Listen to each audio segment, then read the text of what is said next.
Once you have set up your sewing machine, you can then turn it on. For this machine, I'm just going to turn my knob to vertical. You'll see that the light turns on and it's ready to go. To start, you're going to place your fabric underneath the foot and use the lever at the back to lower it down.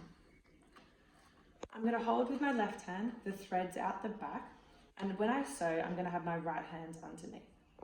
Now, a few key things you need to know or you need to be aware of. This knob here, which changes where your needle is, should be vertical. That means it's going to be in the center.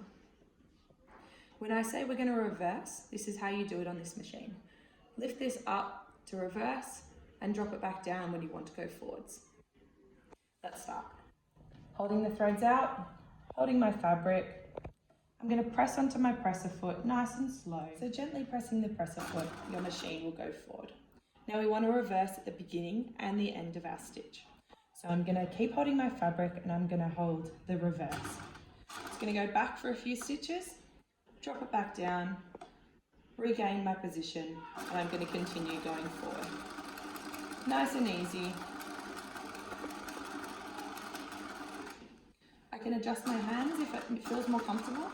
As I get towards the end of my piece of fabric, again I'm going to reverse, a couple of stitches and then a couple of stitches back forward. Now I always want to stop with my needle in the upwards position. You can rotate it with the hand wheel if you need. Raise it up and pull your piece of fabric to the side. You should have a nice stitch all the way through with a bit of a reverse at the beginning and the end. Now you want to cut these threads. You can use a pair of scissors if you wish, but most machines actually have a little cutter built into them. So you just raise your threads up, lock it over, and it will cut it off for you. And there you go. You've got your nice row of stitching.